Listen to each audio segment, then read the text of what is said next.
Bonjour et bienvenue dans la deuxième partie de ce cours sur l'algèbre bilinéaire où nous allons aborder les notions d'orthogonalité dans un espace euclidien. Donc ce cours suppose que vous ayez déjà travaillé les notions de produits scalaires et de normes euclidiennes vues dans le précédent chapitre. Alors pour commencer, nous allons donner les premières définitions de vecteurs orthogonaux. Donc, si x et y sont deux vecteurs d'un espace euclidien E, donc je rappelle qu'un espace euclidien est un espace vectoriel réel muni d'un produit scalaire et de dimension finie. Donc on dit que E, x et y sont orthogonaux si le produit scalaire de x avec y est égal à 0. Et lorsque x et y sont orthogonaux, on notera comme ceci pour désigner l'orthogonalité, donc notation avec laquelle vous devez être familier a priori, puisque rencontré déjà pour parler d'orthogonalité de droite dans le plan par exemple, ou de vecteurs. En particulier, puisqu'on rappelle que l'on a vu dans le chapitre précédent que x scalaire 0 est égal à 0, quel que soit x appartenant à E, le vecteur nul est orthogonal à tous les vecteurs de E. On peut également remarquer, et ça nous sera très utile pour la suite, que pour tout vecteur de E, x est orthogonal à x équivaut à dire que x est égal à 0. Ça sera un moyen d'ailleurs pour démontrer qu'un vecteur est nul. Après avoir parlé de vecteurs orthogonaux, nous allons maintenant définir la notion de famille orthogonale et de famille orthonormale. On considère pour cela une famille x1, x2, xn de vecteurs de E. On dira que la famille est orthogonale si les vecteurs x1, xn sont deux orthogonaux, c'est-à-dire si quel que soit i et j dans un n au carré, quand i est différent de j, le produit scalaire de xi avec xj est égal à 0. Et on dira qu'une famille est orthonormale si elle est orthogonale et si de plus tous ces vecteurs sont de norme 1, ce qui signifie que le produit scalaire de xi avec xj doit être égal à 0 lorsque i est différent de j et à 1 lorsque i égale j. Parlons maintenant de sous-espaces vectoriels orthogonaux. Donc si f et g sont deux sous-espaces vectoriels de E, on dit que f et g sont orthogonaux si tout vecteur de f est orthogonal à tout vecteur de g. Et l'ensemble f des vecteurs de E qui sont orthogonaux à tous les vecteurs de f est appelé orthogonal de f, et noté ainsi. Donc on retiendra que deux sous-espaces vectoriels sont orthogonaux si tous les vecteurs de l'un sont orthogonaux à tous les vecteurs de l'autre. On retiendra également que l'orthogonal de f est un supplémentaire de E et que c'est l'unique supplémentaire orthogonal. Je rappelle d'une manière générale qu'un sous-espace vectoriel d'un espace vectoriel de dimension finie admet toujours plusieurs sous-espaces vectoriels supplémentaires, à part dans le cas où c'est le singleton 0 ou l'ensemble E, mais il y a toujours un unique supplémentaire orthogonal.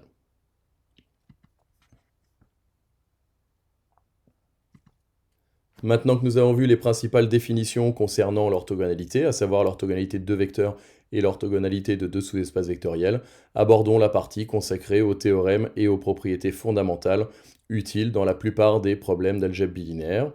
Alors pour commencer, un théorème qui va vous rappeler des souvenirs d'enfance, à savoir le théorème de Pythagore. Je rappelle que dans un triangle rectangle, le carré de l'hypoténuse est égal à la somme des carrés des côtés adjacents à l'angle droit. Eh bien, regardons la traduction dans un espace euclidien. Si x et y sont deux vecteurs de E, alors x est orthogonal à y si et seulement si la norme de x plus y au carré est égale à la norme de x au carré plus la norme de y au carré. Donc l'analogie est relativement simple à voir. X et y étant deux vecteurs, s'ils sont orthogonaux, ils vont marquer deux côtés d'un triangle rectangle, et le vecteur x plus y correspondra à la longueur de l'hypoténuse. La preuve de ce théorème est assez immédiate, il suffit de se souvenir que la norme de x plus y au carré est égale à la norme de x au carré plus deux fois le produit scalaire de x avec y plus la norme de y au carré, et ensuite d'identifier. La norme de x plus y au carré sera égale à la norme de x au carré plus la norme de y au carré, si et seulement si le produit scalaire de x avec y est nul, c'est-à-dire si et seulement si x et y sont orthogonaux. Alors, une propriété fondamentale liée à l'orthogonalité, si x1, x2, xn est une famille de vecteurs de E, et si la famille est orthogonale et ne contient pas le vecteur nul, attention à ce point-là, alors elle est libre. Attention, puisque je rappelle que le vecteur nul est orthogonal à tous les vecteurs. Si une famille est orthogonale elle peut contenir le vecteur nul, auquel cas elle ne peut pas être libre, mais toute famille orthogonale ne contenant pas le vecteur nul est une famille libre, et par conséquent, de manière immédiate, si la famille est orthonormale, alors nécessairement elle est libre, puisque je rappelle que si une famille est orthonormale, elle est orthogonale, et tous les vecteurs étant de norme 1, ils ne sont pas nuls. Alors c'est une propriété intéressante à démontrer parce que ça permet de manipuler un peu les différentes méthodes de calcul avec des produits scalaires, les propriétés du produit scalaire. Donc regardons ça. Donc on suppose dans un premier temps que la famille x1, xn est orthogonale et ne contient pas le vecteur nul. Donc pour montrer que la famille est libre, on va faire un test de liberté. Donc pour cela, on considère une famille lambda 1, lambda n de réels, et on suppose que la somme des lambda i xi est égale à 0. Et comme toujours, quand on fait un raisonnement mathématique, on va essayer d'utiliser l'information disponible pour démontrer ce qu'on cherche à prouver, à savoir ici que les lambda i sont tous nuls. Comme l'information disponible concerne l'orthogonalité des vecteurs x1, x2, xn, on va pouvoir utiliser les produits scalaires de xi avec xj. Donc on va faire le produit scalaire de la somme des lambda i xi avec xj. Puisque la somme est nulle, le produit scalaire avec xj est égal à 0. Et on peut ensuite développer par bilinéarité du produit scalaire. La somme des lambda i xi scalaire xj est égale à 0. Et maintenant, il est temps d'utiliser l'orthogonalité de la famille. Puisque la famille x1, x2, xn est orthogonale, le produit scalaire xi avec xj est nul dès que i est différent de j, ce qui veut dire que tous les termes de la somme sont nuls, sauf un. Le terme i égale j. Donc il reste lambda j, xj scalaire xj est égal à 0. Et maintenant, c'est là que va intervenir l'hypothèse de non-nullité de xj. Puisque xj est différent de 0, le produit scalaire de xj avec xj est non nul. Je rappelle que le produit scalaire est défini. Ce qui permet de conclure que lambda j est égal à 0 quel que soit j, et donc que la famille x1, x2, xn est libre. Donc ça, c'est vraiment une preuve que je vous invite à bien travailler, à savoir faire sans aucune hésitation. Elle n'est pas particulièrement difficile, suppose encore une fois de bien savoir ce que signifient les hypothèses qu'on nous donne. Les vecteurs sont non nuls, la famille est orthogonale, et ce qu'on doit prouver quand on veut montrer qu'une famille est libre.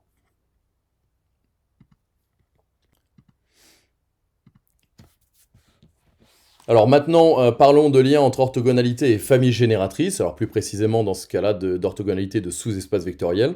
Si f et g sont deux sous-espaces vectoriels de E, si bf est une famille génératrice de f et bg une famille génératrice de g, on rappelle que f et g sont orthogonaux si et seulement si tous les vecteurs de f sont orthogonaux à tous les vecteurs de g, mais de la même façon que dans le cadre du cours sur les applications linéaires, on peut voir que la plupart des propriétés peuvent se ramener juste au travail sur une famille génératrice.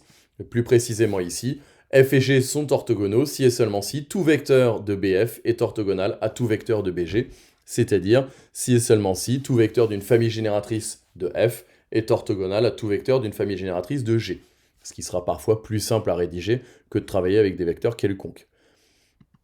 Alors démontrons cette propriété. Encore une fois, l'utilité des preuves ici est essentiellement de manipuler les calculs sur les produits scalaires. Donc l'implication directe est une conséquence immédiate de la définition, dans la mesure où si f et g sont orthogonaux, tous les vecteurs de f sont orthogonaux à tous les vecteurs de g. Donc en particulier, les vecteurs d'une famille génératrice de f sont orthogonaux aux vecteurs d'une famille génératrice de g. Donc montrons maintenant la réciproque et supposons que les fi soient orthogonaux au gj, quel que soit i et j appartenant à un n croix 1p. Et considérons deux vecteurs x et y respectivement de f et g pour montrer qu'ils sont orthogonaux. Donc par définition d'une famille génératrice, on sait que x peut s'écrire comme combinaison linéaire des fi, et de la même façon que y peut s'écrire comme combinaison linéaire des gj.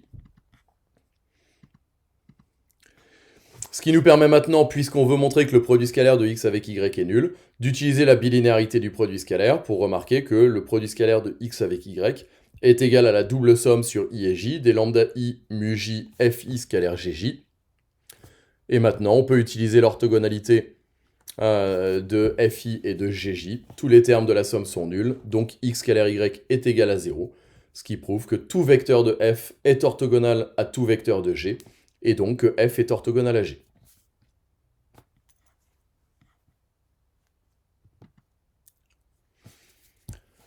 Troisième propriété fondamentale liée à l'orthogonalité, un lien avec la somme directe de sous-espaces vectoriels, Si f et g sont deux sous-espaces vectoriels de E, et s'ils sont orthogonaux, alors ils sont en somme directe, ce qu'on va démontrer. Donc pour cela, on suppose que f et g sont orthogonaux. Pour démontrer que deux sous-espaces vectoriels sont en somme directe, il suffit de démontrer que leur intersection est réduite au vecteur nul. Donc pour cela, on considère un vecteur x appartenant à f inter g, et on va chercher à prouver que x est égal à 0 en utilisant la définition de l'orthogonalité.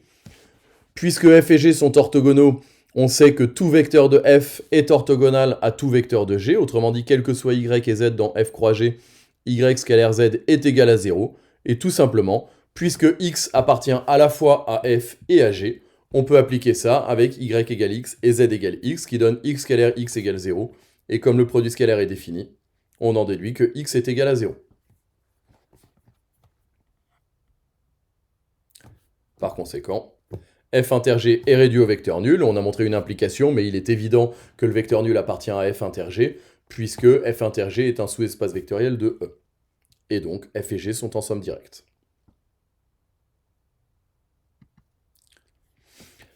Et pour terminer ce cours, l'utilisation des bases orthonormales, qui vont être des propriétés fondamentales, malheureusement trop souvent oubliées. Donc, insistez vraiment beaucoup sur ces propriétés. Travaillez les preuves également, toujours pareil, ça vous permettra de retenir les théorèmes du cours, mais ça vous permettra aussi de vous familiariser avec la manipulation des calculs avec des produits scalaires et des normes.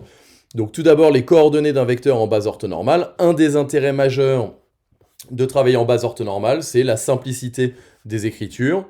Si EI est une base orthonormale de l'espace euclidien E, alors tout vecteur de EX s'écrit somme de i égale 1 à n des x scalaires EI fois EI, ce qui veut dire que les coordonnées du vecteur x sont les produits scalaires de x avec les vecteurs de la base.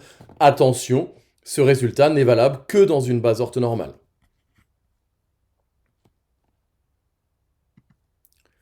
Donc démontrons ce résultat-là. Si on prend un vecteur x de E, puisque la famille EI est une base, il existe une combinaison linéaire de ces vecteurs égale à x. Donc on va l'appeler somme de lambda i EI pour i allant de 1 à n. Et puisqu'on cherche à démontrer que les coordonnées lambda i sont égales au produit scalaire de x avec EI, nous allons naturellement former le produit scalaire. Par bilinéarité du produit scalaire, le produit scalaire de x avec EJ est égal à la somme des lambda i EI scalaire EJ. On fait attention quand on forme le produit scalaire à ne pas utiliser la lettre i comme indice, puisque le i est déjà l'indice muet de la somme. Et là, on peut utiliser les hypothèses, à savoir que la famille E1, E2, En est une base orthonormale, ce qui signifie que le produit scalaire de EI avec EJ est égal à 0 si JI est différent de J, donc il ne reste plus qu'un seul terme dans la somme, et est égal à 1 si I est égal à J, donc le seul terme de la somme non nulle est égal à lambda J, et on en déduit que lambda J est égal au produit scalaire de X avec EJ.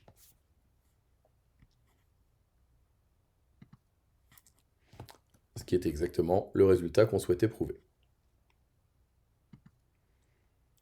Alors après avoir parlé d'écriture d'un vecteur en base orthonormale, parlons maintenant de l'écriture du produit scalaire et de la norme en base orthonormale.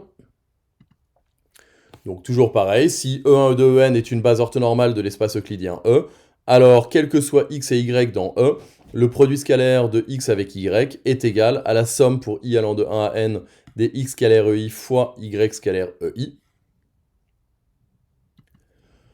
Et la norme de x est égale à la racine de la somme des x scalaire EI au carré. Alors, une fois que le premier résultat est établi, le deuxième est évident. Par définition, la norme, c'est la racine du produit scalaire de x avec x. Autrement dit, et c'est cette écriture-là qui va nous intéresser tout particulièrement, on peut remarquer que si x et y sont deux vecteurs de E dont les coordonnées respectives dans la base orthonormale sont grand X et grand Y, je rappelle qu'on a vu dans le point précédent que les coordonnées de x c'était justement les produits scalaires de x avec EI, que les coordonnées de y c'était également les produits scalaires de y avec EI. Donc ça veut dire que grand X c'est la colonne x scalaire E1, x scalaire E2, x scalaire En. Tandis que grand Y, c'est la colonne y scalaire E1, y scalaire E2, etc., y scalaire En. Et donc, ce qu'on a écrit juste au-dessus, la somme des x scalaire EI fois y scalaire EI est égale par définition du produit matriciel à la transposée de x fois y. Donc résultat qui sera intéressant puisque, de la même façon que sur les applications linéaires et la diagonalisation, pouvoir raisonner matriciellement est souvent très intéressant. Alors démontrons ce résultat, ça va être assez immédiat avec le point précédent. On a déjà vu que x s'écrivait comme la somme des x scalaires EI fois EI et y comme la somme des y scalaires EJ fois EJ. Donc vous remarquez ici qu'on aurait pu utiliser le même indice pour les deux sommes, mais puisqu'on va former le produit scalaire de x avec y, pour éviter les confusions, il est préférable de manipuler des indices distincts. Donc le produit scalaire de x avec y est égal au produit scalaire de la somme des x scalaires EI avec la somme des y scalaires EJ, EJ. Et par bilinéarité du produit scalaire, la double somme des x scalaire EI, y scalaire EJ qui sont des réels, fois EI scalaire EJ. Et de la même façon que dans le point précédent, on sait que le produit scalaire de EI avec EJ est égal à 0 si J est différent de I. Donc il ne restera qu'un terme dans la deuxième somme, le terme J égale I. Et ce terme J égale I est égal, puisque EI scalaire EI est égal à 1, à x scalaire EI fois y scalaire EI, ce qui prouve le résultat.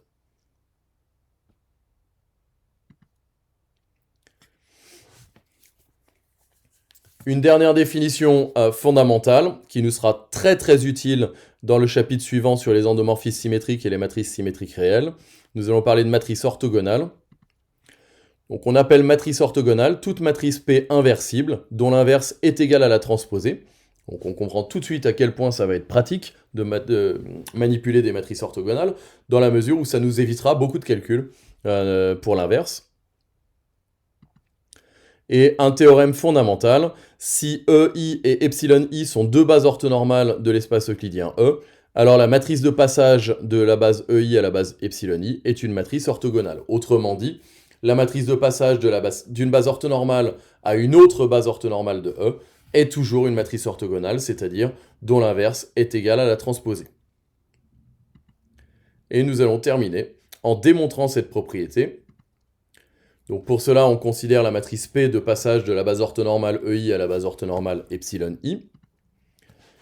Alors le cours nous dit que P-1 est la matrice de passage de la base epsilon I à la base EI. Et d'après les points qu'on a vus précédemment, comme les bases EI et epsilon I sont orthonormales, on sait exprimer chacun des vecteurs d'une base dans l'autre base. On sait que epsilon J est égal à la somme des epsilon J EI fois EI, et que EJ est égal à la somme des EJ scalaire epsilon I fois epsilon I. Donc ça veut dire, par définition de la matrice de passage, je rappelle que P, matrice de passage de la base EI à la base epsilon I, les coefficients que l'on trouve dans la jème colonne sont les coordonnées de epsilon J dans la base EI. Autrement dit, les coefficients de la matrice P sont les produits scalaires de epsilon J avec EI par définition des coordonnées qui sont ici. Et de la même façon, puisque P-1 est la matrice de passage de la base epsilon I à la base EI, les coordonnées de la jème colonne de P-1 sont les coordonnées de EJ dans la base epsilon I, c'est-à-dire les EJ scalaires epsilon I. Et là, on en déduit que la transposée de P est obtenue en échangeant les indices des lignes et des colonnes des coefficients de P. La transposée de P est donc égale naturellement à P-1 par symétrie du produit scalaire. Alors, ceci achève notre deuxième séance sur le cours d'algèbre bilinéaire. Nous nous retrouverons très bientôt pour parler des propriétés des endomorphismes symétriques et antisymétriques. Je vous invite dans un premier temps à aller approfondir vos connaissances et vérifier vos connaissances au travers des exercices qui sont proposés dans la section suivante. Et je vous dis au revoir et à très bientôt.